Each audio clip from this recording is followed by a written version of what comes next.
effectivement. Donc, moi, j'accompagne les entrepreneurs pour développer leur communication digitale. Et le principe et mon objectif, c'est vraiment d'accompagner et de rendre les gens autonomes sur les outils digitaux. Donc, maintenant, ça fait 7 ans que je fais ce métier et ma volonté a toujours été d'accompagner et d'expliquer à mes clients ce que je faisais pour qu'après, ils soient autonomes sur par exemple, la mise à jour de leur site internet, la mise en place aussi de tout ce qu'il faut faire sur les réseaux sociaux. Donc, moi, j'aime bien après que mes clients puissent choisir soit continuer avec moi, mais aussi voler de leurs propres ailes. C'est quelque chose que j'aime bien apporter aux gens. Et finalement, c'est ma plus grande satisfaction. Voilà, sachant que mes domaines d'expertise, c'est la création de sites, c'est aussi des audits de SEO, ce qu'on va parler ce soir. Et c'est aussi la définition de stratégie de communication digitale et puis la mise en place de tout ce qu'on appelle community management. Voilà, donc maintenant, on va passer dans le vif du sujet qui est le SEO. Hop là, voilà. Donc, avant de commencer à vous partager mes 10 conseils, je voulais juste vous représenter qu'est-ce qu'on appelle SEO. Donc, pour être sûr que tout le monde soit sur la même longueur. Donc, et à quoi il sert? Donc déjà, le référencement, ça sert à quoi? Ça sert à accéder à un site internet. Et pour ce faire, il y a plusieurs façons. Soit on tape directement l'adresse mail parce qu'on la connaît, soit on a un site qui parle de notre site et du coup, en cliquant sur un lien, on arrive sur notre site, ou par les moteurs de recherche. Il existe aujourd'hui plusieurs moteurs de recherche sur le marché, mais le plus gros, c'est bien sûr Google. Aujourd'hui, il a 90% de part de marché, donc il est quand même un peu incontournable. Donc en fait, le SEO, c'est un terme anglais qui veut dire Search Engine Optimization, et donc du coup, il désigne finalement l'ensemble des techniques et des outils qui permettent d'être bien référencés dans le moteur de recherche, c'est-à-dire bien placés dans les résultats. Donc en français, on appelle ça référencement naturel ou référencement organique. Alors, juste pour vous montrer, il existe vraiment deux types de choses sur Google quand on tape un mot-clé. Donc, il va avoir tout ce qui est où on voit, alors ça a été beaucoup estompé, avant c'était encadré en vert, beaucoup plus visible. Aujourd'hui, maintenant, tout ce qui est fait par Google Ads, donc c'est vraiment tout ce qui est là, on paye pour se faire. Elles sont généralement en haut et c'est écrit annonce. Et donc, tout ce qui est résultat naturel, c'est ce qui arrive après. Donc, nous, on va parler de comment arriver de façon naturelle sur les sites internet, sur les moteurs de recherche, donc tout ce qui est partie bleue. Alors, pourquoi c'est important d'être référencé? Parce que c'est bien joli souvent d'avoir un site internet, mais bon, si on reste isolé dans la jungle du web, il ne sert pas à grand-chose notre site. Et du coup, ça ne nous permet pas d'avoir des visiteurs, des clients pour pouvoir présenter notre activité. Donc, l'idée, c'est bien d'essayer que les gens arrivent sur notre site pour pouvoir faire une action, soit nous contacter, soit, si on est en site e-commerce, acheter nos produits. Donc en fait, lorsqu'on crée un site et après la création du site, il faut finalement optimiser en permanence ça pour que les moteurs de recherche nous repèrent et qu'on soit bien visible et qu'on reste visible. Donc ça se prépare à la fois lors de la création d'un site, mais aussi après, une fois que le site est en ligne, c'est quelque chose qu'il faut régulièrement travailler. Et du coup, pourquoi c'est important et d'optimiser ce référencement? C'est parce que là, si vous voyez sur le slide, il y a 93% des internautes qui restent toujours sur la première page de Google. On va rarement à la deuxième page. Donc, du coup, si vous n'êtes pas en première page, on ne risque pas vraiment de vous trouver. Donc, maintenant, je vais vous présenter les 10 conseils qui pour moi sont les plus importants, sachant qu'il y en a d'autres. Le SEO, c'est vraiment très vaste, il y a beaucoup de choses, c'est plein de petites graines en fait qu'on va mettre en place qui vont faire que ça va faire un tout. Néanmoins, il y a quand même 10 choses incontournables quand on veut être plus optimal par rapport à son référencement. Donc, le premier conseil, c'est bien sûr les mots-clés. Les mots-clés, ils sont pareils, hein, c'est des choses qu'il faut bien étudier en amont. Donc, comment trouver finalement les bons mots-clés? Parce que nous, on peut avoir nos idées, mais finalement, est-ce que ça va vraiment être la requête que vont taper les internautes, hein? Parce qu'aujourd'hui, Google, il essaye vraiment de répondre un maximum à la façon dont les gens écrivent et quels mots ils cherchent dans Internet. Donc, il y a plusieurs étapes, je dirais, moi, que je mets en place. D'abord, on essaye finalement de prendre une feuille blanche, tout simplement, et d'écrire tous ces mots-clés qui passent par la tête par rapport à ce qu'on peut mettre en place sur notre activité, en se mettant dans la peau d'un client. Qu'est-ce qu'il chercherait s'il tapait sur Internet? Après, il y a une autre idée aussi, c'est finalement d'aller interroger nos propres clients et de leur demander en 3 mots comment ils définiraient notre activité. Et finalement, rien que de faire ce petit exercice, ça permet des fois de mettre en exergue des mots-clés qu'on n'aurait peut-être pas pensé par nous-mêmes. Et puis après, essayer de chercher aussi des synonymes parce que forcément, peut-être qu'on va peut-être plus utiliser, par exemple, entre site internet et site web. Ça peut paraître très proche, mais des fois, il y en a un qui est peut-être plus utilisé que l'autre, mais les deux s'utilisent. Et puis, allez regarder aussi ce que fait la concurrence, parce que du coup, ça peut aussi vous montrer sur quels mots-clés ils travaillent. Et peut-être que c'est peut-être intéressant ou pas, parce qu'on verra aussi que c'est peut-être intéressant aussi peut-être de se positionner sur des mots-clés un petit peu moins concurrentiels pour émerger un petit peu plus. Après, l'idée, c'est de regrouper ces mots-clés par catégorie. Donc, est-ce que c'est plutôt des mots-clés qui sont par rapport à votre activité, votre cible, plutôt vos produits, vos services ou un ciblage géographique? Parce qu'après, c'est tout ça qu'on peut finalement mixer. Après, il va falloir dans tout ça sélectionner les plus pertinents. Et pour ce faire, en fait, vous avez un outil tout bête qui s'appelle Google Trend. Donc, vous tapez sur Internet Google Trend et du coup, il y a un outil Google qui est très bien fait où vous pouvez taper vos mots-clés. Et là, par exemple, entre création site Internet et création site web, c'est quand même celui-là, création site Internet, qui est plus utilisé. C'est pas pour ça qu'il faudra peut-être pas utiliser l'autre, mais en mots-clés principal, il vaut mieux utiliser celui qui ressort le plus. Donc, il faut aussi, pour vérifier ce que font les concurrents, donc là, une petite astuce, c'est toujours se mettre en mode privé de son navigateur pour pas être que Google soit influencé par les requêtes que vous avez déjà faites. Et là, vous tapez le mot-clé et vous voyez finalement qui est positionné sur ce mot-clé. Ça permet un peu de savoir si déjà vous êtes en première page sur ce mot-clé-là et si vous n'y êtes pas, ou du moins si vous y êtes, à quelle position vous êtes et qui sont les concurrents qui sont aussi positionnés sur ce mot-clé. Et puis après, ces mots-clés, il va falloir les mettre de façon intelligente dans votre site et il faut bien sûr les répéter de façon naturelle. Hein. Aujourd'hui, Google, il aime bien quand c'est du contenu naturel et que ce n'est pas forcé non plus outre mesure. Avant, on mettait un mot-clé principal et on le martelait un peu partout, mais c'est vite imbitable. Donc aujourd'hui, on fait vraiment, Google fait attention à ça. On parle plus maintenant d'une sémantique et autour d'un sujet et d'un thème. Et par contre, ces mots-clés, il faut aussi les mettre en gras parce que ça a une importance aussi pour Google. Et puis, bien sûr, placer des termes, ce que je disais, voisin, cousin, rester dans la sémantique du mot-clé principal. Et éviter de faire du remplissage, on va dire, avec des métaphores, des périphrases pour juste mettre du texte. Ça ne sert pas à grand-chose. Donc ça, c'était le conseil numéro 1. J'ai passé un peu de temps parce qu'il est quand même hyper important après parce que tout va découler quand même de ces mots-clés pour la suite, notamment pour l'arborescence, puisqu'il faut quand même, quand on crée un site, bien réfléchir à l'arborescence. Et bien sûr, dans l'arborescence, du coup, ces mots-clés doivent aussi y figurer.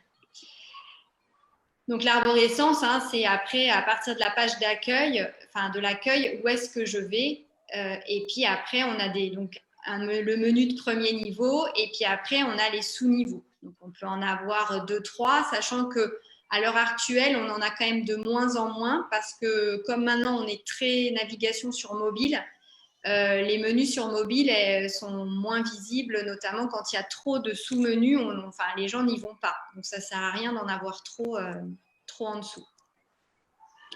L'idée, c'est d'avoir une structure, ce qu'on appelle en silo. Et que du coup, ce soit vraiment bien répertorié, sachant que chaque silo, c'est une thématique. Donc ça peut être par exemple une cible, c'est-à-dire qu'on présente pour qui on travaille. Ça peut être aussi des services ou des catégories, voilà. Mais c'est très important d'être en silo pour bien s'y retrouver. L'idée là, que j'ai voulu représenter, c'est de voilà, si on cherche dans ce premier paquet un bonbon orange, c'est un peu compliqué de le trouver. Alors que si on est sur la deuxième image en silo, ben forcément, là, on sait plus déjà où on va. Donc, c'est exactement un peu la même chose. C'est que quand un utilisateur arrive sur votre site, si l'information est en pagaille, il ne va pas savoir où aller. Alors que si elle est bien organisée, bah, tout de suite, ça va être très clair et tout de suite, la personne va savoir où s'orienter. Mon conseil numéro 3, donc ça va être la structure des titres. Donc ça, c'est pareil, ça a une importance énorme, les titres. Ça s'appelle ce qu'on appelle dans le jargon la sémantique de votre site ou aussi ce qu'on peut aussi appeler les balises titres. Donc, c'est les fameuses H1, H2, H3 qui sont par ordre d'importance. Sachant que le titre H1 est souvent unique. C'est pas forcément bien vu d'avoir plusieurs titres H1. Et après, il faut que ce soit logique. Il ne faut pas passer d'un H1 à un H3. Il faut que ce soit H1, H2, H3 pour structurer en fait votre page et que ça donne une bonne idée du contenu. Et bien sûr, il faut intégrer vos mots-clés dans les titres. Après tout ça, on a le contenu. Donc là, on a fait à peu près les mots-clés, l'arborescence, c'est-à-dire comment on va naviguer dans votre site. Et maintenant, on va parler donc les titres et bien sûr maintenant le contenu. Donc, il faut bien rédiger ces textes, et bien sûr, ça paraît logique. Donc, il faut rédiger. Alors après, pareil, pour le web, on ne rédige pas pour Internet comme on peut rédiger pour un magazine écrit, un livre ou quoi qu'est-ce. Donc, il faut vraiment faire des petits paragraphes distincts, pas trop longs, il faut bien découper les choses et que ce soit lisible. Bien sûr, créer du contenu de qualité et original. Et puis, pensez aussi à mettre des liens entre les pages. L'idée, c'est de créer aussi un maillage interne, ce qu'on appelle un maillage interne. Donc, l'idée, encore une fois, c'est vraiment de rendre un site qui soit le plus fluide possible entre les informations pour que, encore une fois, l'internaute ne soit pas perdu à un moment donné dans votre site et qu'il se dise « mince, où est-ce qu'il faut que j'aille maintenant ?» En fait, pour lui, il faut presque que ce soit naturel et qu'on l'emmène naturellement d'une page à l'autre. Donc, la page la plus connue, c'est la page contact, par exemple, ou la page des services, ou quand on est dans un service, dire voilà, j'ai aussi ce service et ce service. Alors, la structure d'une page, normalement, elle est comme ça, c'est-à-dire qu'on a un titre qui est le fameux H1. Après, on a un chapeau explicatif qui peut être le H2, où là, en fait, en quelques lignes, on explique ce qu'on veut dire. Et après, on détaille le paragraphe de la page. Sachant que là, il faut être moi, j'ai mis des ordres de grandeur de caractère, mais aujourd'hui, les contenus longs sont privilégiés et c'est ce qui marche le plus. Alors, ce n'est pas dit qu'il faut en faire non plus tout le temps parce que ça prend beaucoup de temps de faire du contenu et de faire des contenus de qualité avec, aujourd'hui, on parle de 2000 mots. 2000 à 3000 mots, ça représente quand même 3 pages Word, c'est quand même pas mal. Et donc, du coup, l'idée, c'est peut-être d'alterner des choses plutôt courtes et d'autres longues, notamment quand on anime, je pense surtout aussi quand on anime un blog.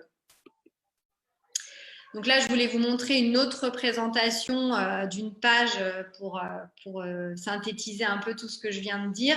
Donc, l'idée, toujours pareil, c'est d'avoir un titre principal. C'est ce que je viens de dire avec un H1 qui aurait un mot-clé. Après, c'est bien toujours de mettre une image pour illustrer.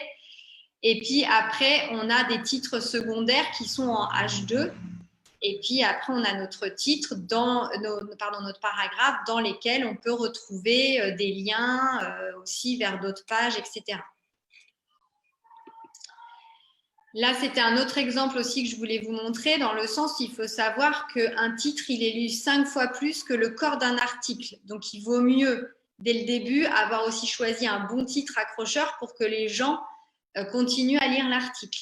Après, c'est quand même aussi très bien d'avoir un chapeau, parce qu'on parlait du chapeau, parce que finalement, il est aussi regardé par 90% des visiteurs.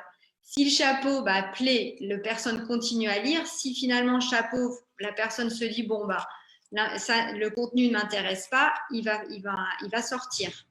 Et une fois que du coup le chapeau intéresse, du coup on va développer l'idée avec des petits paragraphes, une image pour illustrer et puis des mots en gras. Moi je dis toujours à mes clients, finalement, les mots en gras c'est quoi? C'est que si on lit votre page en diagonale, il faut qu'on ait compris ce qu'on vous voulez dire rien qu'en lisant les mots en gras. Alors après, justement, je vous disais qu'il faut illustrer par des images. Donc les images sont très importantes et elles sont aussi très importantes pour Google, justement en SEO, parce que des fois, quand on tape un mot-clé, et en fait, naturellement, on va chercher plutôt une image que du texte, puisqu'on se met dans l'onglet, puisque Google aujourd'hui propose différents onglets, images, vidéos, etc. Et donc c'est pour ça que c'est très important, vos images, de bien les travailler. Donc déjà, où trouver les images? Soit vous avez vos propres photos, soit vous pouvez créer votre propre graphisme. Alors aujourd'hui, il y a des outils comme Canva, moi que j'utilise et qui sont hyper pratiques parce que du coup, ils sont déjà très préformatés et après, vous pouvez faire vos propres designs. Ou alors, après, troisième possibilité, vous avez des banques d'images. Alors, vous pouvez avoir des banques d'images gratuites ou payantes, mais on trouve aussi beaucoup de photos là-dedans. L'idée, c'est que les images principales de votre site, il vaut mieux que ce soit quand même vos propres images, que ce soit dans votre univers, etc. Et qu'après, pour des pages annexes, on puisse peut-être faire soit les créer, soit aller dans des banques d'images. Après, il faut vraiment nommer vos photos parce que quand vous prenez une photo sur un appareil photo, souvent elles vont s'appeler IMG 312-480, donc super, mais alors ça en référencement, malheureusement, c'est 0. Parce que en fait, Google, comment il trouve vos photos pour les mettre dans la partie image quand vous faites une recherche, c'est parce que votre image a été nommée.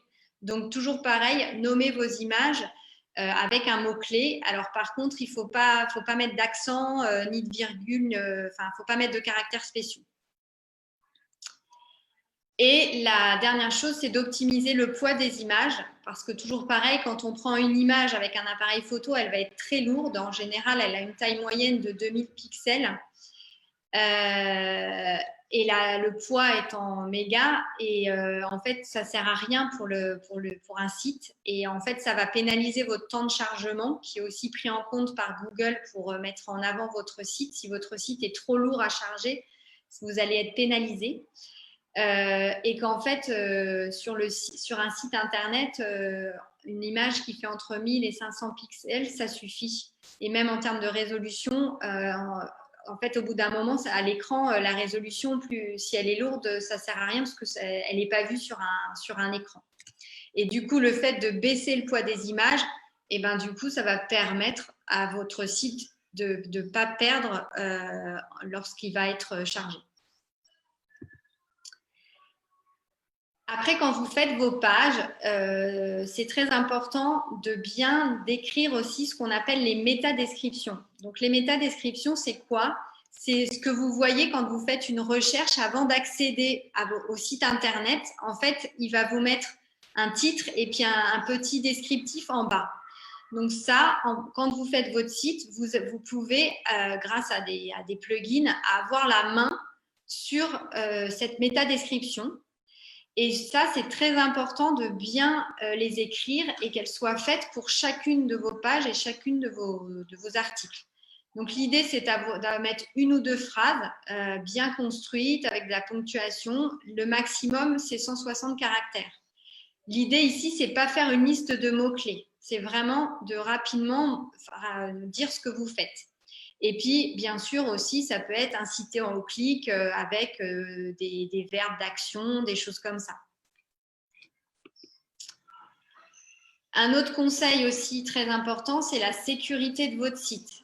aujourd'hui, il faut savoir que si un site n'est pas ce qu'on appelle en SSL, donc le fait d'avoir le petit cadenas vert là, que vous voyez maintenant de plus en plus, qui avant était très regardé par exemple pour les sites de paiement, mais aujourd'hui, il est conseillé de le mettre sur tous vos sites parce que ça aussi, maintenant, Google pénalise les sites qui n'ont pas de petit cadenas et donc ça veut dire qu'ils ne sont pas en mode SSL et donc c'est une façon de sécuriser votre site. Votre site, bien sûr, aujourd'hui, comme je vous disais, hein, les gens naviguent de plus en plus sur leur téléphone et de moins en moins sur un ordinateur. Donc, il doit être responsive. Hein. Donc, responsive, c'est quoi? C'est-à-dire qu'en fait, il doit s'adapter, que ce soit à un ordinateur, à une tablette ou à un téléphone, il doit être adapté à tous les formats. Donc, en gros, hein, c'est-à-dire que quand on passe sur un téléphone, il ne faut pas qu'on voit votre page comme ça en tout petit rikiki. Il faut bien que, du coup, les choses se soient mises correctement pour que la présentation reste lisible sur un portable. L'avant-dernier conseil, c'est tout les liens externes. Alors ça, c'est un gros pavé du référencement puisque c'est l'un des plus compliqués, mais l'un aussi des plus pris en compte par Google.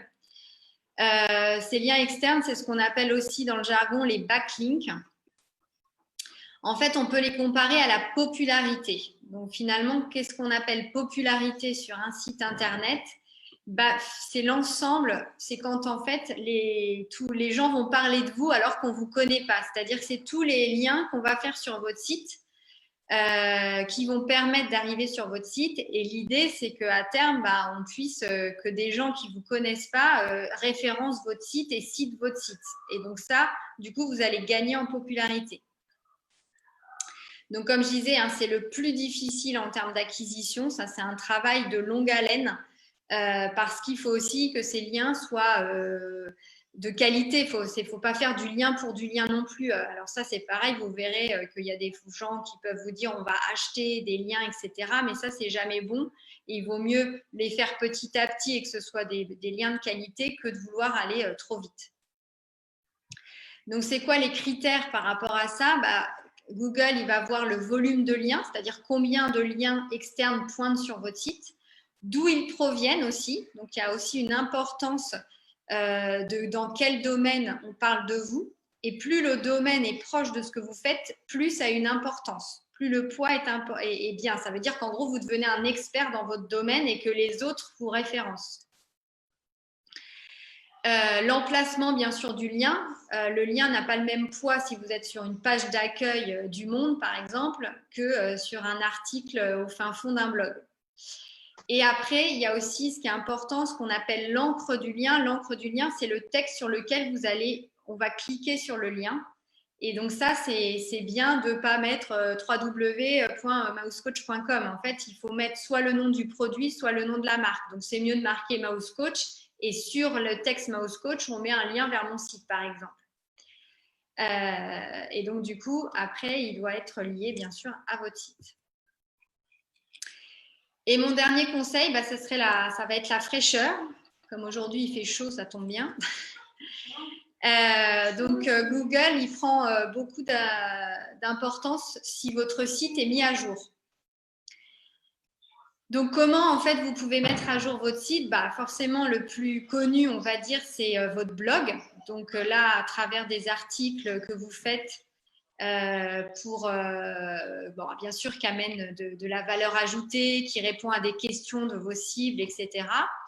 Et après, il faut qu'un contenu, ce que je vous disais, assez généreux aujourd'hui, et qui soit plutôt tourné vers des questions en fait du visiteur ou de vos clients et pas vers vous. On veut plus aujourd'hui avoir, de toute façon, comme Google aujourd'hui répond aux questions des internautes et qui veut répondre à cette question-là, ça paraît plus logique de faire un article qui répond à une problématique et pas à quelque chose qui est l'offre que vous proposez.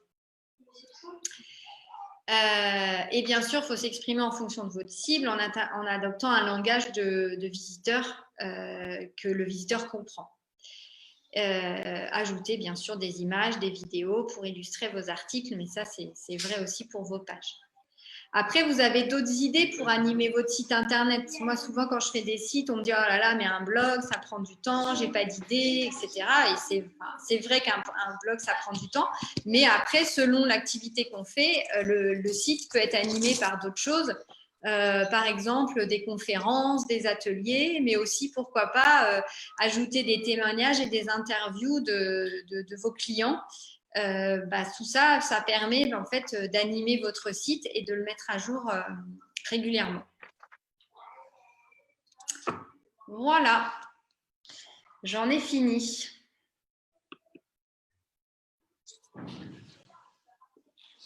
Merci Mélanie. Je ne sais pas si j'ai tenu mes 20 minutes. Je sais pas, j'ai même pas regardé à quelle heure on a commencé en fait. Je voulais pas être trop longue pour pas trop vous assommer. Non, ça va, ça a été très bien. Vous pouvez rallumer vos micros bien, si vous n'avez pas de bruit derrière vous. Enfin, pas trop de bruit, on va dire.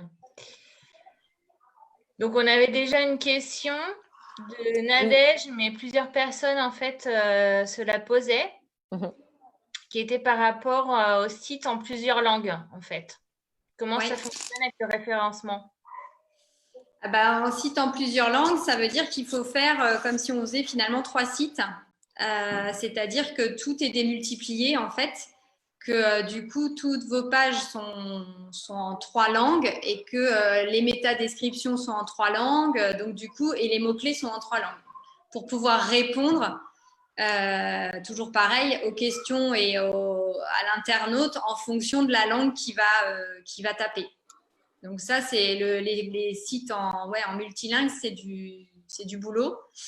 Pareil, quand on gère un blog, s'il faut les faire à chaque fois en 3 langues, ça reste aussi assez lourd à gérer. Donc c'est vrai qu'attention, dans le multilingue, il faut être conscient que vous vous lancez dans quelque chose qui peut être assez lourd.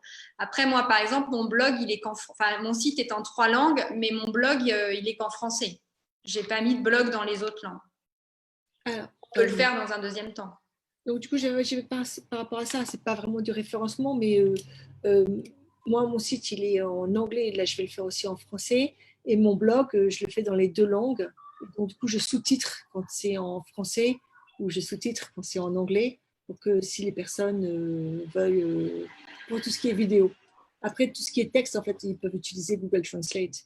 Je ne pense pas qu'on soit obligé de faire un doublon de chaque document ou de chaque article dans toutes les langues. Si, c'est mieux. C'est mieux parce que Google Translate, après c'est mieux en référencement, toujours pareil, ça dépend ce que vous cherchez, mais Google, c'est juste un outil pour l'utilisateur s'il veut rapidement traduire via Google Translate le site, mais il ne sera jamais référencé du coup dans la langue que vous souhaitez. Si vous ne faites pas par vous-même la traduction, sachant qu'en plus, moi, je dis toujours, pareil, pour avoir des sites de qualité dans plusieurs langues, il faut passer par des native speakers. Les Google Translate, ça a ses limites et après, c'est toujours pareil. Non, je ne disais pas de faire sur le blog avec un Google Translate. C'était plus que si la personne est intéressée par l'article et qu'il n'est pas disponible dans la langue de l'un ou de l'autre, d'avoir l'information. Non, ce n'était pas par rapport au référencement un Google Translate sur un blog, non. Okay. Il peut, oui, c'est possible. Mais c'est mieux de l'avoir comme ça. En plus, donc du coup, ça donnera du référencement. Sinon, voilà. Tu ne pas référencé si tu ne le traduis pas sur ton site, en fait. Mais du coup, c'est un avantage d'avoir un site en 2 langues. Est-ce que ça fait comme un double référencement ou pas vraiment? C'est vraiment chacun oui, si, parce que c'est comme si tu avais 2 sites et qu'il y en a un qui est en espagnol et un en français et un en anglais. Donc, ça permet que quand la personne qui est ici et qui tape en français, du coup, accède au contenu en français et c'est référencé en français. Mais est-ce qu'il peut y avoir un overlap quand, par exemple, s'il y a un mot qui soit le même, alors disons, s'il soit en français ou en anglais, quand c'est relocation, est-ce que du coup, ça fait comme un troisième? C'est ce que je veux dire, en fait, que si c'était comme des sous-ensembles, il y a le site en français, le site en anglais, mais il y a des mots des fois qui se ressemblent. Est-ce que celui-là sert comme une… Alors après, quand on fait des sites en multilingue, souvent il y a une fonction qui permet que le site soit ouvert en fonction de la langue de ton navigateur. Donc même si tu as écrit real estate du coup dans les 3 langues et que ton navigateur par exemple est en espagnol, il va t'ouvrir la page espagnole en priorité. D'accord, ok, super, merci. Toutouba, tu veux dire ta question? Ah oui, ouais. Si tu veux lui dire directement. Non, j'ai pas le micro. En fait, moi, mon site internet est sur Wix, et sur Wix, on n'a que 5 mots-clés. Alors, je voulais savoir si est-ce qu'il y a un minimum pour être efficace, et si c'est le cas, si 5 c'est pas assez, comment on peut compléter? Est-ce que c'est possible d'ailleurs, parce que c'est limité, est-ce que c'est pas limité à la plateforme? Alors, Wix, moi, je connais pas. Je ne travaille pas avec cette plateforme-là. Maintenant, 5 mots-clés, si c'est les bons, c'est déjà bien. Enfin, après, souvent, des mots-clés principaux, il y en a pas 150, t'en as pas 150. Souvent, tes vrais mots-clés de départ, 5, c'est, voilà, en général, tu n'en as pas plus de 10, hein, je dirais. D'accord. Je rate rien, quoi. Donc, je pense que eux, comme ils sont très grand public, ils ont voulu justement peut-être faire exprès de limiter à 5 pour que justement tu te poses bien la question des 5 principaux, quoi. D'accord. Ok.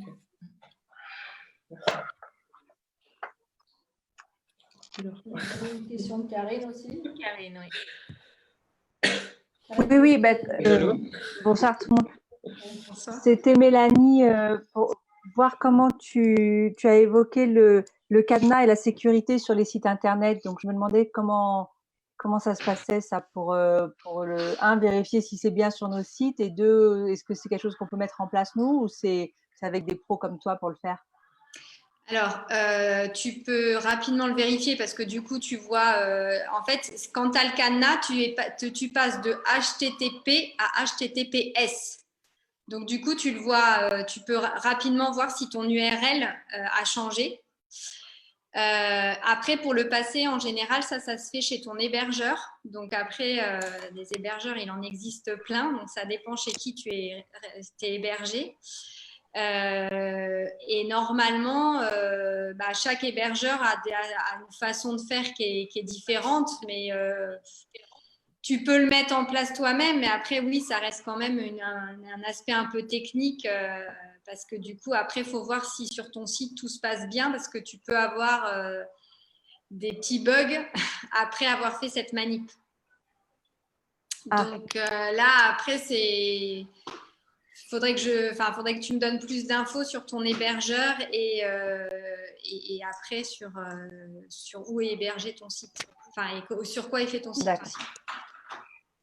Là, je regarderai, moi je suis sur Squarespace et j'ai la boutique en ligne qui fonctionne. Donc peut-être que je le suis d'office, mais je ne m'étais jamais posé la question. Parce qu'après, tu as des plateformes... Tu as des plateformes peut-être justement comme Squarespace, Wix qui sont très grand public et que peut-être toutes ces plateformes-là, ils les ont fait naturellement sans que personne, et vous en êtes peut-être pas aperçu. Après, quand on utilise d'autres plateformes, c'est pas forcément systématique. Après, tu peux aussi appeler justement les supports des plateformes qui sont souvent très bien faits, quoiqu'en ce moment c'est un peu compliqué parce que souvent elles sont fermées, mais quand elles seront rouvertes, parce que du coup elles peuvent les conseiller, enfin tu as un conseiller qui peut aussi t'orienter et le faire pour toi, parce que tu... Ok, merci.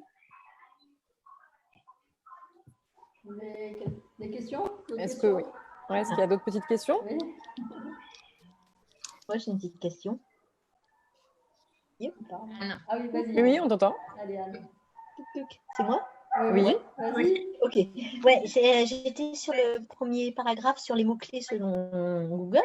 Donc, j'ai noté qu'effectivement, c'était intéressant de brainstormer des amis ou des clients potentiels et éventuellement la concurrence. Comment on fait pour voir ce que les autres concurrents ont utilisé comme mots-clés? Et ben du coup, en allant tout simplement sur leur site, tu regardes les titres qu'ils ont mis dans leur menu, sur leur page, quel est le gros titre de départ, voilà. Juste en allant. H2, quoi, c'est ça? Ouais, exactement. D'accord. En allant, ouais. C'est-à-dire si comment savoir quels sont les concurrents les plus pertinents? C'est-à-dire que moi, je mets des mots-clés qui me semblent justes. Et si je vois qu'il y a 3 ou 4 qui arrivent avant moi, je vais faire une étude de concurrence, voir comment ils ont fait. C'est ça? Ouais, en fait, là, l'idée, c'est ce que je disais, c'est que pour faire ça, tu mets ton navigateur en mode privé. Tu tapes le mot-clé qui t'intéresse. Et du coup, tu regardes qui est positionné. Et à chaque fois que tu as un concurrent, tu ouvres son site et tu regardes finalement dans la métadescription, qu'est-ce qu'il a mis. Alors souvent, il faut savoir que dans la métadescription, les mots qui apparaissent en gras, c'est parce que c'est un mot-clé. D'accord. Donc ça peut être un indice aussi. Et après, en naviguant sur le site, regarde aussi comment l'arborescence a été faite, quels mots-clés ils ont mis, comment ils ont parlé à chaque fois des H1, H2, etc. Comment ils ont structuré. D'accord. L'idée, c'est pas de les copier, en fait. On voit comment ils ont fait et après. Ouais, l'idée, c'est de t'inspirer de ce qu'ils ont fait et de voir peut-être que, tiens, ce mot-clé-là, tu n'avais peut-être pas pensé à l'utiliser comme ça, ou que peut-être celui-là est plus recherché que celui que tu as mis. Ça, tu le sais grâce donc au petit outil de Google là, qui s'appelle Google Trend. Et du coup, tu regardes et peut-être que ce mot-clé-là est quand même plus utilisé. Donc, tu auras peut-être plus à utiliser celui-là en H1 et celui peut-être que tu as mis en H2 pour pas toujours se répéter et être, comme je disais, un peu dans la même sémantique. Bon, donc, l'idée, c'est quand même pas de faire un copier-coller de la concurrence. Non. Non. C'est de s'en inspirer. On s'inspire toujours de la concurrence, on ne copie pas. On fait mieux. Ouais, exactement, pour faire mieux. J'ai une petite question là par rapport au… Un vrai audit comme moi, ce que tu dis. L'audit de concurrence, là. Il y en a combien de bébés? Merci. J'ai une petite concurrence, moi, par rapport au Google Trend, là, que tu dis. Ça veut dire quoi? Quelqu'un qui parle derrière. Tu m'entends, là? Oui, vas-y, oui. Ouais, donc par rapport au Google Trend que tu dis, en fait, comment ça marche exactement? Donc, tu ouvres, tu tapes Google Trend et ensuite, tu mets un mot-clé et tu vois comment il est utilisé? Oui, en fait, quand tu ouvres Google Trend, tu commences à taper un mot-clé. Okay. Et après, tu peux en positionner, tu vas voir, c'est hyper simple à utiliser. Tu peux après en positionner même 4, tu peux en mettre 4 et après, il te fait une courbe. Et après, tu peux même choisir le pays. Si tu veux, le mot-clé, la tendance qu'il a sur les 12 derniers mois. Et tu peux même aller encore plus finement sur des secteurs d'activité. Si tu veux, je sais pas, restauration, tu peux aller chercher ce qui est mis dans la restauration. D'accord. Ok, merci. Et Mélanie, il y a aussi des petits plugins, non, qui peuvent s'ajouter sur Google Chrome. Enfin, moi, je sais que là, j'en avais un pour pouvoir voir en fait sur les sites quels sont les mots-clés, etc. Comme par exemple SEO check. Je ne sais pas si tu connais, mais… Oui, après, il y en a plein. Moi, je ne voulais pas trop rentrer dans la technique. Dans les détails, moi, j'ai aussi des plugins pour voir si c'est des H1, H2… Voilà, des choses comme ça, mais oui, il existe des plugins, que ce soit sur Firefox ou Google Chrome, qui te dit plus rapidement les choses. Maintenant, après, ça reste… Je voulais pas être trop technique. Donc… Oui, trop technique. Ouais. Non, mais c'est vrai que je savais pas si c'était toujours… voilà. Oui, ça existe. Moi, j'en ai même aussi pour toper des couleurs dans les sites, pour être… voilà, tu vois, des choses comme ça, pour avoir la bonne couleur, des trucs comme ça, ouais. Ça peut… Des questions, mesdames? Soit c'était clair, soit je vous ai perdu. Non, moi, en même temps, j'ai une autre question. Est-ce que c'est vraiment possible aujourd'hui d'être en première page de Google dans les résultats sans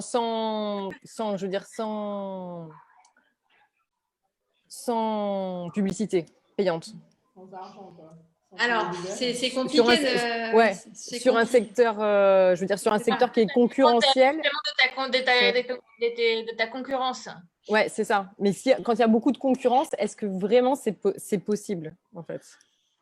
C'est compliqué quand même, non? Oui, c'est compliqué. Et après, ça dépend encore une fois à qui tu t'adresses de ta concurrence. Si c'est un concurrent qui est énorme, enfin, je veux dire, par exemple, si tu prends l'hôtellerie… Oui, voilà, par exemple, c'était à ça. booking.com et tout ça, tu ne vas pas être en première page. Là, pour le coup, oui, tu es sur un domaine de concurrence. Si tu ne fais pas de Google Ads ou de Facebook Ads, c'est très compliqué sur ce genre de secteur parce que tu es face à des mastodontes comme Booking, Airbnb, etc. Donc là, je te dis oui. Voilà. Maintenant, après, effectivement, ça dépend des marchés et ça dépend de tes concurrents. Oui, non, mais c'était dans l'hôtellerie justement. Donc oui, l'hôtellerie, c'est compliqué. Après, là, il faut trouver des stratégies un peu différentes pour pouvoir se positionner. Oui. Ok. Est-ce que ça vaut le coup de prendre, alors Google Ads, je ne sais pas si c'est du référencement, mais c'est pas du SEO, mais est-ce que ça vaut le coup de se faire référencer comme ça ou pas? Je vais commencer à répondre et je laisserai Valérie finir. Valérie, non, rien, je sais, j'ai retenu, je t'ai associée à Google Ads. Moi, ma reco, c'est si tu as un peu de budget et que ton site internet vient d'être lancé, ça peut être une bonne idée si tu as le budget de faire un peu de Google Ads au début pour pouvoir faire émerger ton site plus facilement et l'aider à remonter justement en première page de Google parce que malheureusement ou heureusement, j'en sais rien, comme par hasard, quand tu fais du Google Ads, ton site il se met aussi sur la première page en référencement naturel. Malheureusement aussi, c'est que dès que tu t'arrêtes à faire du Google Ads, ça retombe vite. Donc voilà, donc je dirais toujours pareil, ça dépend vachement des secteurs. Alors sur des secteurs du tourisme, oui, tu vas être obligé de passer par là. Sur des secteurs aussi, par exemple sur tout ce qui est urgence médicale ou des choses comme ça peut être aussi compliqué de se positionner. Donc tu peux en faire aussi là-dessus. Après, voilà, moi c'est vraiment chaque secteur est différent, sachant que Google Ads, il faut quand même déjà avoir un petit budget pour pouvoir quand même faire quelque chose. Le budget, parce que je m'étais mis dessus justement pour chercher des mots-clés. Donc, j'ai été obligé sur Google Analytics, pas Analytics, mais Keywords, je crois. Google Keywords, comme ça. Keyword Planner. Keyword Planner. Tu es obligé de rencontrer ta carte bleue, faire une pub. Après, tu peux dire que tu la lanceras. Oui, tu peux la poser, il n'y a pas de problème. Hein, c'est quoi moi, j'ai mis le minimum, c'est 1 euro par jour, je crois. Mais c'est pas un vrai budget, en fait. C'est quoi un budget minimum pour faire une… Non, mais ça dépend de beaucoup de choses. Ouais, ça dépend sur quel… boulot avant. Plusieurs langues. Voilà, merci Laure. En fait, plus ta cible est spécifique, plus ton budget va être bien utilisé en fait. D'accord. Si par exemple, tu veux toucher des personnes, comme beaucoup ici par exemple, francophones à Barcelone, bon, tu vas pas avoir besoin d'un énorme budget. Par contre, si tu as un e-commerce et que tu peux vendre partout dans le monde, forcément, il va falloir un gros budget. Donc, ça dépend vraiment de qui tu cibles. Et puis,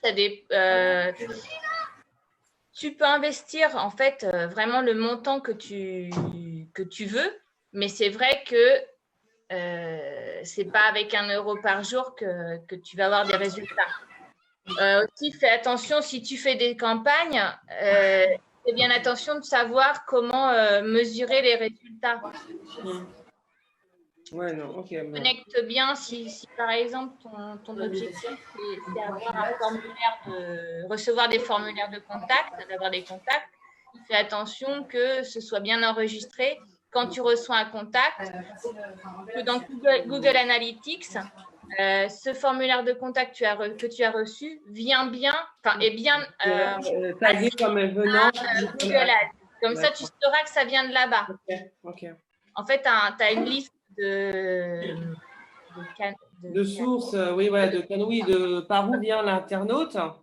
Voilà, tu sais si le contact vient justement de organique, donc organique c'est le SEO, le référencement naturel, si ça vient de direct, donc c'est quelqu'un qui a recherché ton site directement, ou si c'est de Facebook Ads, du Google Ads, donc ça c'est intéressant de l'avoir bien configuré avant de faire d'investir de l'argent. Ouais, d'accord. Parce que si tu ne Ok. sais pas mesurer les résultats, C'est l'argent gâché. Ok. Il y a un point qui est important aussi, c'est le coût d'acquisition. Moi, j'ai eu des clients qui, par exemple, ça leur a coûté, leur facturation était exactement au centime près le coût de dépenses sur Google Ads. Donc, ils dépensaient 3 000 € par mois et leur bénéfice était exactement de 3 000 €. Donc ça, à un moment, c'est normal, enfin entre guillemets, ça peut être normal, mais il faut bien savoir pendant combien de temps vous considérez ça normal. Parce que si c'est comme ça pendant 2 ans, c'est absolument pas rentable. Si c'est comme ça pendant 6 mois et qu'après, tu arrives à faire basculer et que de 3 000 € de Google Ads par mois, tu arrives à facturer 6 000, enfin à faire des bénéfices de 6 000, là, ça commence à être intéressant. Ce n'est pas ces chiffres-là, bien évidemment, mais il y a un moment où c'est équivalent, il faut faire attention que ça ne dure pas trop longtemps. Parce que j'ai pas mal de clients qui c'était comme ça, et en fait, ils se sont retrouvés prisonniers de Google parce qu'ils arrêtaient, ils n'avaient plus personne, ils continuaient et ils étaient toujours à 0 à la fin du mois, quoi. Oui, en fait, parce qu'il faut optimiser régulièrement ces campagnes, bien analyser justement les résultats pour voir quelles annonces fonctionnent mieux, quels mots-clés sont plus rentables. Et c'est grâce à ça que tu pourras justement, pour un même budget, avoir beaucoup plus de clients. Après, il faut faire attention aussi, si c'est un e-commerce, que les personnes achètent un produit et peut-être le rachèteront jamais, ce n'est pas la même chose que, par exemple, un centre médical où tu fidélises les clients. Tu acquis un client avec un clic de Google Ads que tu as payé. Par contre, ce client va peut-être revenir plusieurs fois. Donc là, faut vraiment calculer en fait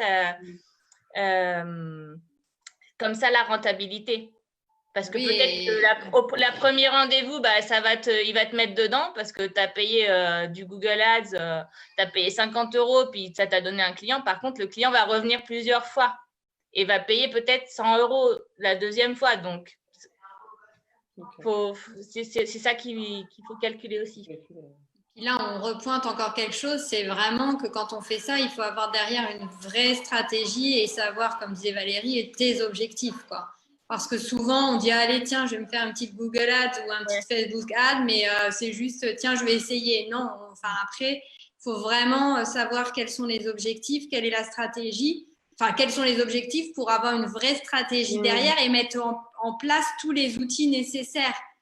Parce que ça implique souvent des fois aussi qu'avoir un site qui est, encore une fois, qui est correct, de peut-être faire une page, ce qu'on appelle les landing pages, c'est-à-dire qu'une page spécifique où arrive ton internaute quand tu as mis en place ta pub Google, il arrive sur une page et la page, c'est les spécifiques parce que s'il arrive sur ta home page, il va se dire je vais où maintenant. Donc, et encore une fois, tu vas avoir fait de la pub pour rien parce qu'il ne saura pas où aller.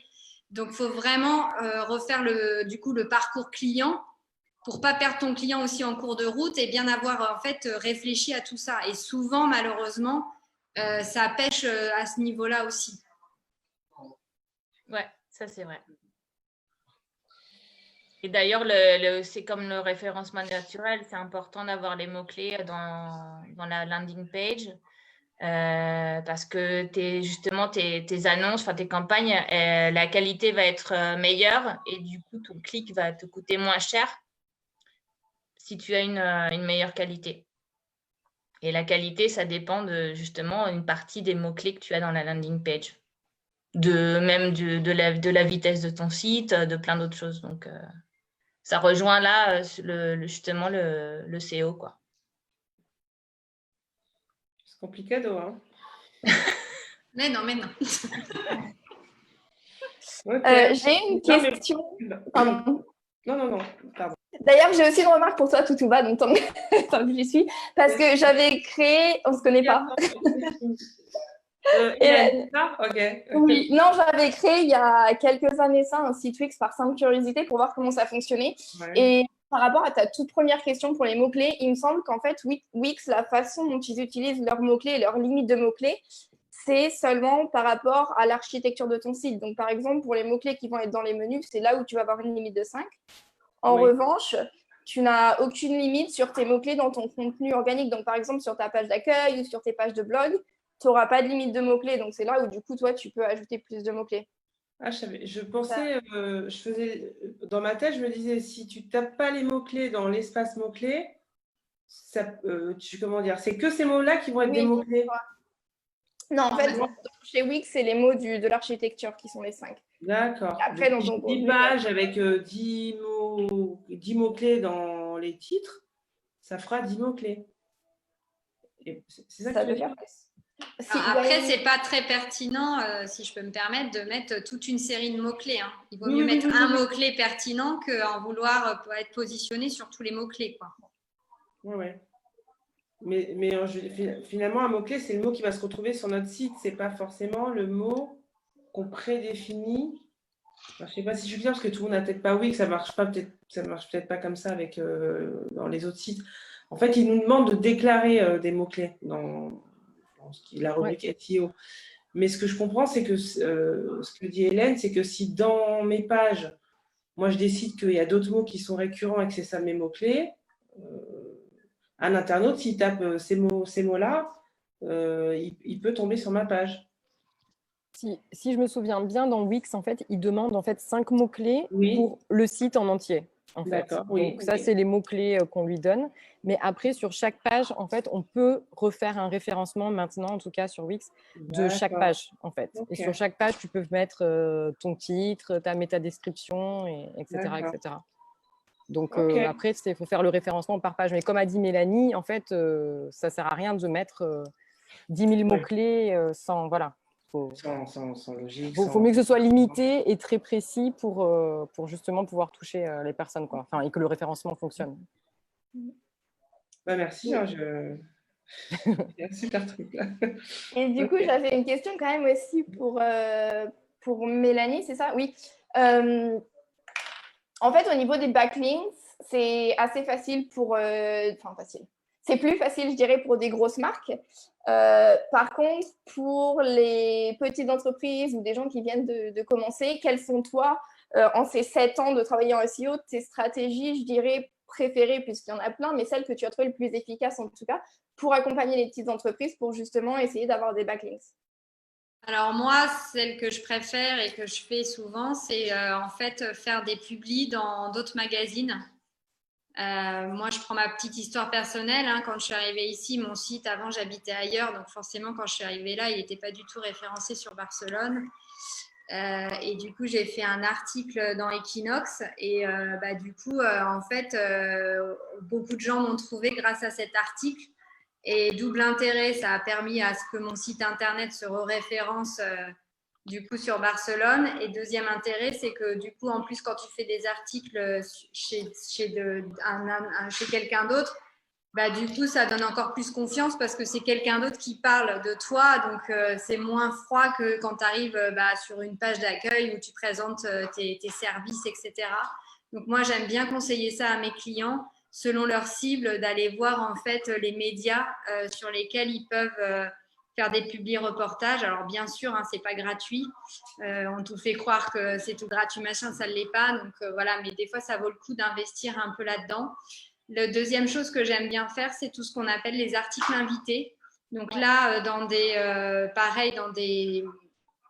sites dans votre domaine, vous pouvez en fait offrir du coup le contenu. Donc, dans ces cas-là, c'est gratuit. On ne vous demande pas de payer.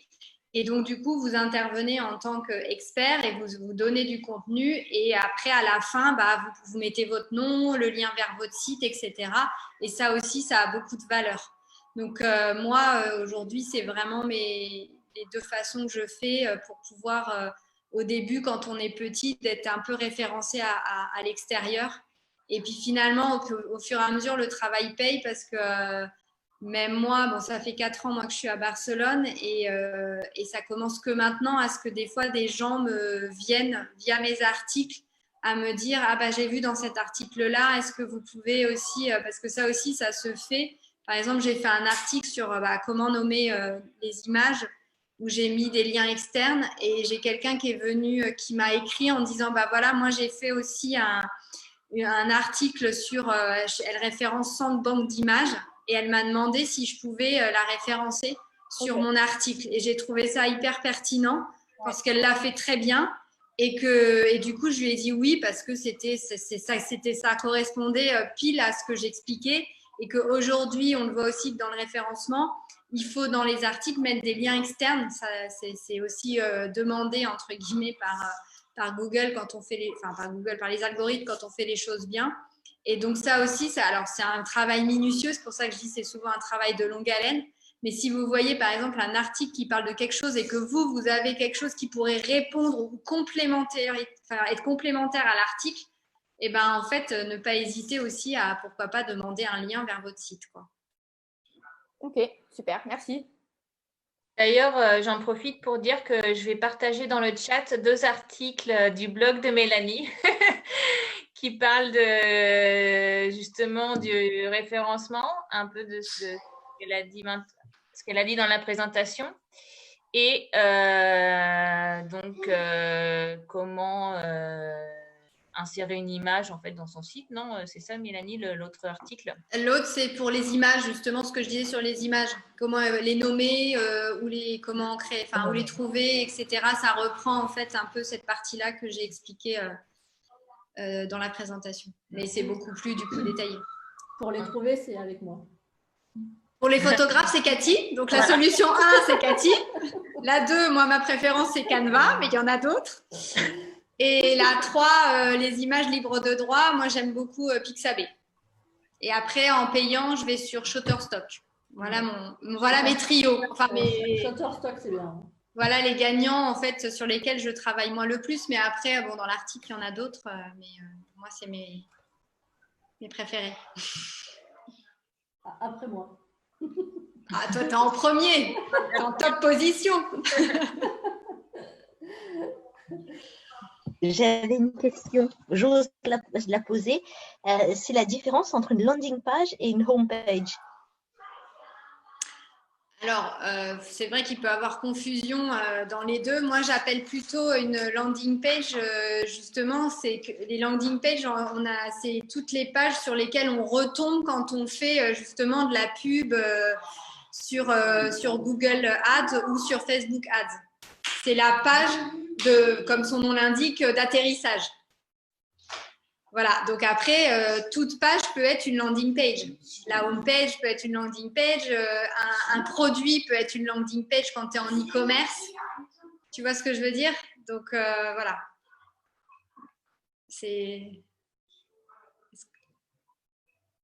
Tu m'as l'air dubitative. Oui. Non, c'est parce que mon micro était coupé. Ah, d'accord. C'était juste pour savoir, parce que du coup, qu'est-ce qui est plus pertinent? C'est nous qui définissons la landing page. Faut trouver bien sûr, oui. Quand tu fais quand tu fais de la communication, c'est à toi effectivement de définir vers quoi. Encore une fois, il faut que ce soit pertinent dans le parcours client, que ce soit un parcours d'achat, un parcours de contact, etc. Il faut que du coup la page réponde à l'utilisateur. Et encore une fois, il faut que le parcours soit le plus court possible. S'il doit faire 10 pages avant d'accéder au truc, tu l'as perdu dès la deuxième, quoi. D'accord. Mais là, on parle que de Google Ads, ou la landing page peut être utile pour définir une page vraiment spécifique, comme une page de lien, par exemple, si on... Après, la landing page, ça peut être pour Facebook, ça peut être pour Facebook Ads aussi. Mais après, pourquoi on fait un amalgame entre la home page et la landing page? Parce que bien souvent, la page principale que les gens voient, c'est ta page d'accueil. Oui. Mais après, ça peut être n'importe quoi. Enfin, ça dépend encore une fois de où tu veux mettre l'info et où tu veux que la personne atterrisse. Parce que, par exemple, tu peux avoir plusieurs pages sur ton site internet. Imagine, toi, tu as une page qui parle de Feng Shui, une autre qui parle de Villa Zen. Tu vas envoyer les personnes à une page ou à une autre, selon ce que tu veux leur communiquer, en fait. D'accord. Donc, imagine que ça me prend, je voudrais mettre un article, peu importe le support, sur, comme tu disais, par exemple, le Feng Shui. L'idéal, c'est que la personne ne tombe pas sur la page de la home page, mais sur une page où j'ai la description du lieu, par exemple. Donc, ce serait, tu vois ce que je veux dire? C'est une page du menu, en fait, mais ce n'est pas la home page. Mais est-ce que, quand on parle de landing page, est-ce que dans ces cas-là, je vais faire un article et en dessous, au lieu de mettre le nom du site, je vais marquer le nom du site / et du coup, quand elle va cliquer dessus, elle va tomber pile sur celle-là, non? C'est ça ou pas? Bah, si, par exemple, je sais pas, tu parles de Feng Shui ailleurs, dans un article qui n'est pas sur ton site, et que tu as une page dédiée qui parle de ça et qui n'est pas ta homepage. Effectivement, il vaut mieux mettre le lien après sur cette page dédiée que sur ta page d'accueil. D'accord. Mais le fameux lien, en fait, c'est ni plus ni moins, ça commence par le site et il y a juste un / avec la page correspondante, c'est ça? Tout à fait, oui. C'est ça qu'on appelle une landing page. On la renomme pas ou je ne sais quoi. Non, ça c'est oui, ça s'appelle l'URL de ta page. D'accord, ouais, ok. Et si je fais un article sur, je ne sais pas, des workshops, le lien, ce sera toujours, ça commence par le nom du site / directement la page des activités. Oui. Ça? D'accord, donc c'est ça qu'on parle de landing page. D'accord, merci. C'est un vrai jargon. Hein. On apprend. Oui, en plus, on fait du français. Oui, parce que landing page, en fait, on pourrait dire page d'atterrissage. Oui. Ce serait même plus… Oui, en français, c'est la page d'atterrissage. Oui, c'est ça. Oui. Parce que tu atterris directement au bon endroit, en fait. C'est ça. C'est l'idée. Par exemple, ce qu'on avait fait, tu te rappelles, le truc de Google My Business. Ouais. Dans Google My Business, il y a un champ que tu peux remplir où c'est pour mettre ton lien à ta page de prise de rendez-vous. Ta page de prise de rendez-vous, c'est une landing page aussi, enfin une page d'atterrissage. Oui. Oui, d'accord. Voilà. Oui, tu ne vas pas mettre sur la homepage. Tu ne vas pas l'envoyer sur la homepage. D'accord. Exact. Oui, quand on fait une pub ou une offre, par exemple, pour, je ne sais pas, des soins, on les met directement dessus. Voilà. Et tu disais donc tu allais nous mettre en lien aussi le blog de Mélanie. Donc, oui, là, il s'est mis dans le chat. Il y a 2 articles. Ah, c'est dans le chat. Ok, moi j'irai voir ça. Ouais, donc là, tu as 2 landing pages. Voilà. Par exemple. Parce que je veux que tu arrives sur mes 2 articles de blog qui sont en lien avec la présentation. Il faut que je le retrouve, ton truc, c'est où? Ah oui, mousecoach.com. Ah oui, d'accord. Je viens de le repartager là. D'accord, merci. Voilà. Ok. Bon, ben, je vais aller voir ça. Ça tombe bien, ça va m'éviter de poser des questions sur la façon de renommer les images, parce que j'avais cette question en tête. Mais bon, si elle arrive dans le blog… Oui, bah voilà, tu l'as dans l'article. Merci. Muy bien. Moi j'ai un petit commentaire, ce n'est pas vraiment une question, mais j'ai pris une photo de vous toutes et que je vais brouiller un peu, justement parce que je viens d'écrire une entrée de blog, un post sur comment bien faire des réunions à distance, des réunions virtuelles. Et ça vous dérange ? Si j'utilise cette photo, ce n'est pas sûr, mais… si tu mets le lien de nos sites internet, tu peux utiliser nos photos.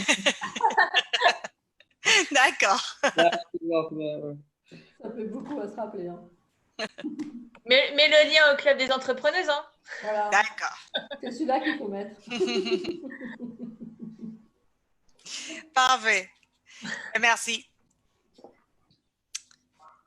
Il y a d'autres questions? Des personnes qui sont en train de travailler sur leur site.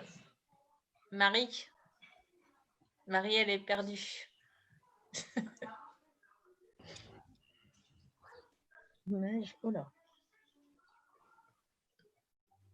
Non, personne. Personne ne travaille sur son site en ce moment? Oui, Karine. Oui et non. Oui, mais moi j'ai eu plein de réponses à mes questions. Ça a regroupé beaucoup d'informations que j'avais lues par ailleurs. Et c'est bien parce que tout s'embrique impeccablement. Maintenant, faut y aller, quoi.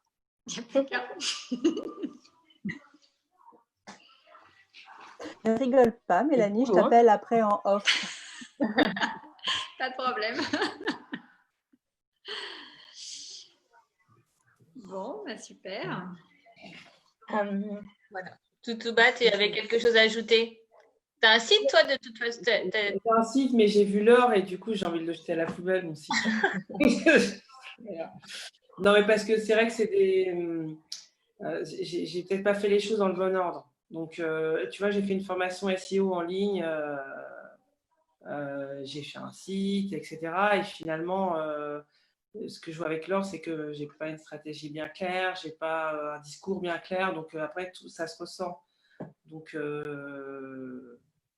voilà. Mais c'était très bien, Mélanie. Merci, ça a complété plein de trucs. Tu vois, pourtant, j'ai fait une formation, mais ça complète plein de trucs. Et c'est plus naturel quand on t'explique. Il y a plein de choses. Ouais. Et puis, mais c'est vrai que c'est compliqué, c'est du boulot et c'est pas tout. Ouais, il faut savoir déjà derrière ce qu'on fait et être bien carré dans sa tête, etc., etc. Pour après, ne serait-ce que trouver des mots-clés. À ce moment-là. Surtout que par rapport à ce que tu disais tout à l'heure, Mélanie, là, que c'est pas le tout de trouver des mots-clés. Parce que par exemple, moi, en tant que photographe, si je mets photographe, photographie, enfin, les mots comme ça qui sont employés à des millions de fois sur Internet, c'est pas. Tu disais que c'était pas forcément les mots les plus logiques qui sont les mots-clés les plus intéressants pour toi. C'est ça que tu disais tout à l'heure, non? C'est-à-dire que ça rejoint un peu ce que dit Toutouba, c'est-à-dire que ça dépend aussi vachement de ton positionnement, de ce que tu veux, de ta valeur, de ce que tu veux véhiculer dans ton site, etc. Donc photographe, tout le monde peut mettre photographe. Voilà, maintenant, qui tu es en tant que photographe et comment tu veux te positionner aux yeux des gens en tant que photographe, ou après, est-ce que tu te spécialises dans, tu vois, photographe de mode, photographe de mariage, parce que les gens, ils vont mettre d'autres mots-clés. Et c'est là où, en fait, il faut qu'on puisse faire la différence, parce que sinon, effectivement, tu es trop générique. Et c'est comme aujourd'hui, souvent, on va mettre aussi un lieu, Barcelone, Paris, tu vois. Donc, c'est là où il faut appeler.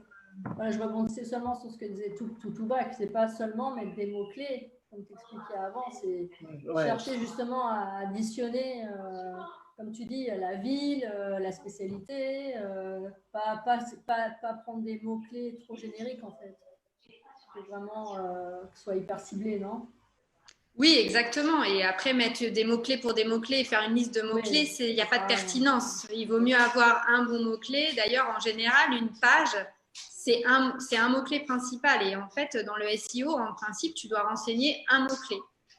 Et c'est celui-là qui doit être maître de ta page, quoi. Il n'y en a pas 10 000, quoi. Souvent, c'est un exercice très compliqué, hein. Et il y a des gens qui font que ça, qui font aussi du contenu spécifique SEO et même des experts. Tu trouves même maintenant des experts dans des domaines, tu vois, dans le domaine de du médical, dans le domaine du real estate, parce qu'encore une fois, c'est pas si simple. Comment on fait quand on ne peut pas se payer un copywriter? Eh ben, on copie soi-même. Après, on applique les bonnes. Tu vois, moi, je suis pas, par exemple, moi, je suis pas copywriter. Hein, c'est encore un métier différent, etc. Mais après, il faut appliquer les bonnes pratiques, par exemple, du SEO. Donc, même si c'est pas, au moins d'avoir bien mis les bons mots-clés, etc. Ça aide aussi, voilà. Et après, aujourd'hui, il faut vraiment écrire naturellement.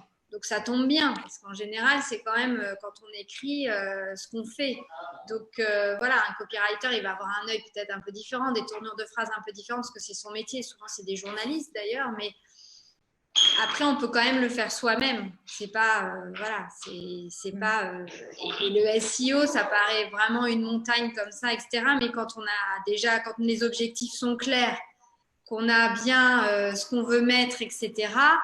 Après, voilà, il faut les appliquer. Malheureusement aussi, c'est pas une science exacte, c'est pas une science parce qu'on va faire ça tout de suite, on va être en première page de Google. Voilà, c'est tellement de choses et c'est tellement de choses qu'il faut travailler régulièrement au quotidien et après avec une régularité et toujours la même, qui fait que au bout d'un moment, tout ça va payer.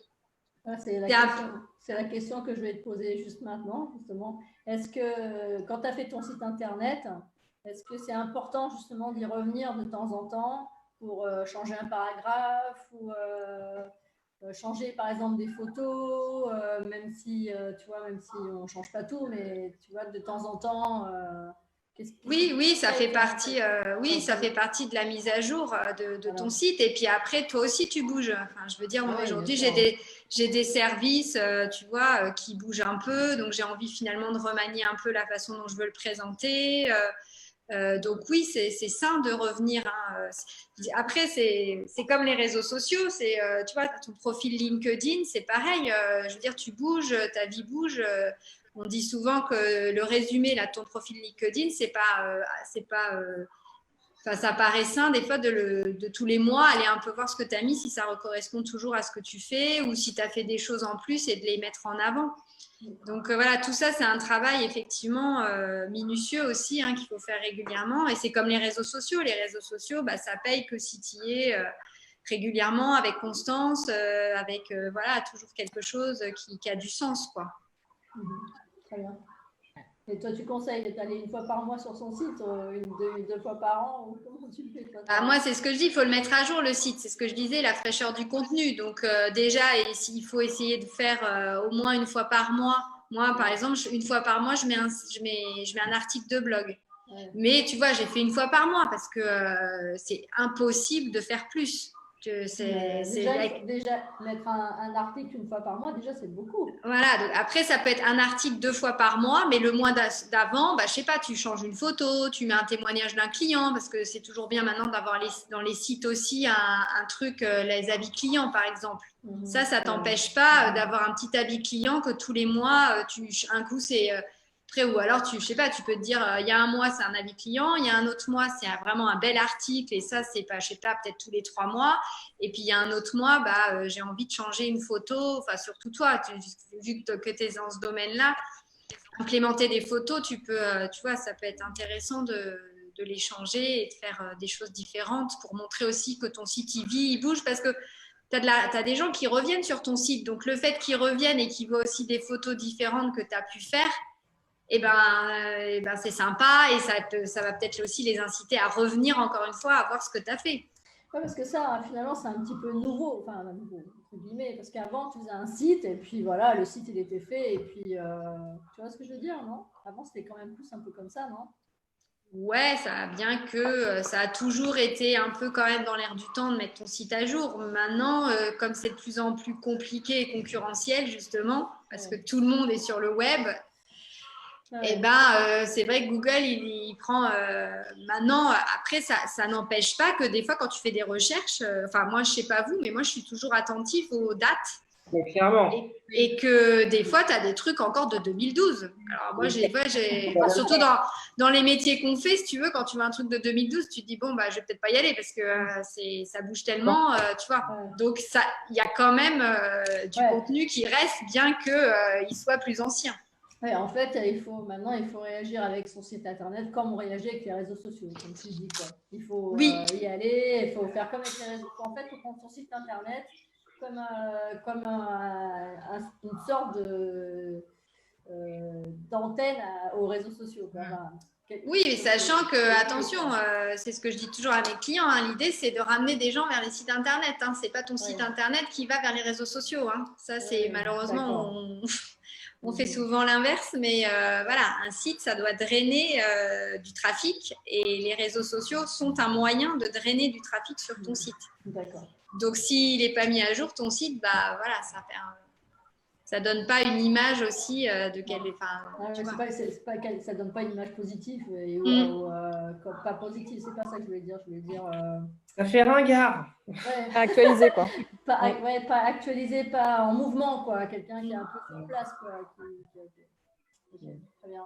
Demain, je vais sur mon site. Attention. Mais aussi, Mélanie, tu es d'accord avec moi qu'il ne faut pas non plus quand même tout changer tous les mois, quoi. Parce qu'il ne faut pas que les gens pensent qu'on doit changer toute la structure du site. Par exemple, si j'ai un site qui a déjà eu un travail de référencement et tout ça, ma base, il ne faut pas non plus que je la change toute, quoi. Genre le blog, des nouvelles photos, les parties qui changent, mais la base du site en elle-même, si déjà j'ai fait un travail de référencement, Je ne sais pas si tu es d'accord avec moi, mais on oui, doit je suis pas complètement nécessairement d'accord la avec toi. changer. Les pages principales de tes offres ou ça. tes services, elles ne doivent pas changer tous les 4 matins. Mais ça, moi, je conseille de faire des audits donc de SEO une fois par an. Et du coup, de voir une fois par an où tu en es sur tes mots-clés, sur tes services, etc. Si la page est toujours bien référencée, bah, tu laisses comme ça et tu continues et très bien. Par contre, si tu vois que la page, elle n'est pas bien référencée, qu'elle est tombée parce que, je sais pas, il y a d'autres concurrents qui sont venus, etc. Là, ça vaut le coup de voir eux, qu'est-ce qu'ils ont fait, qu'est-ce qui a fait qu'ils sont montés et retravailler un tout petit peu la structure de ton truc.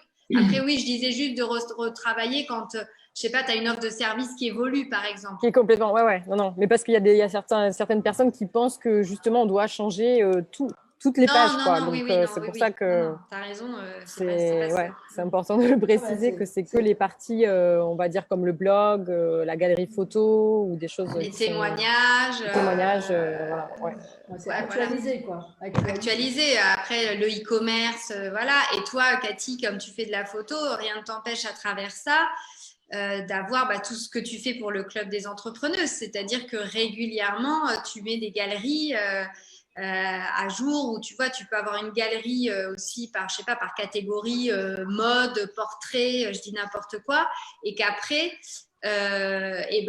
comme c'est de mettre trop de photos, après le problème c'est que ton site il devient trop lourd, mais des fois il vaut mieux peut-être faire un roulement de tes photos, mettre des photos plus récentes et enlever peut-être des plus anciennes, peut-être un peu moins, que tu considères un peu moins pertinentes, pour pouvoir faire un rafraîchissement, quoi. Ouais, ça je le fais déjà. Rien que ça, du coup, là tu… mon site, on va pas parler de moi, mais mon site, en règle générale, c'est que des photos, tu vois. Après, c'est des différentes galeries. Mais c'est vrai que je le fais souvent, j'enlève des photos que je trouve, que j'ai pris pas il y a longtemps, mais vu que j'en ai des nouvelles, je préfère en enlever des anciennes et mettre des nouvelles, tu vois. Ça, c'est une mise à jour. Ça veut dire que ton site, il vit. Ouais, j'enlève les anciennes et j'en mets des nouvelles. Mais si j'en enlève 2, j'en remets 2. Tu vois, je ne vais pas changer la structure. Quoi. Oui, mais ça suffit, ça. Ça, c'est une mise à jour. Oui, d'accord. Ok. Très bien.